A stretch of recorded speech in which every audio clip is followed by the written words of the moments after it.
আস্তে দেখে নিন। থেকে প্রাচীন মন্দির একটু পরে দাঁড়িয়ে আছেন যিনি, উনি হচ্ছেন সোনার গৌরাঙ্গ, নবদ্বীপের সব থেকে প্রাচীন মন্দির, আদি মন্দির।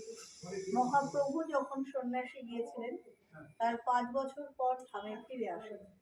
ফিরে আসার পর ভক্তরা মহাপ্রভুর আদেশ নিয়ে এই সোনার গৌরাঙ্গ প্রতিষ্ঠা করেন।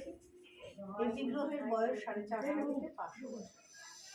এই মন্দিরের কোনো সম্পত্তি নেই, কোনো আয় নেই, আপনাদের দানে সাহায্যের মন্দিরের সেবা করবেন। যেমন পারবেন যতটুকু পারবেন মন্দিরে দান করবেন। একটু শুকনো প্রসাদ আছে হাতে, আপনাদের দান দিয়ে আপনাদের সাহায্য দিয়ে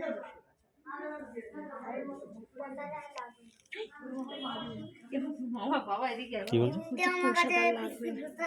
বৃষ্টি পোষা না থাকলে তাহলে নিবি না।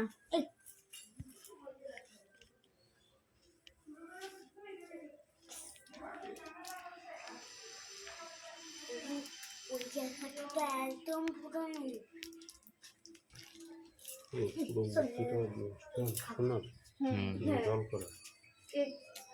মানে কথাটা ভালো করে শোনোনি। পুরো মূর্তিটা এই যে সোনা, জল জল 500 বছর আগে জল।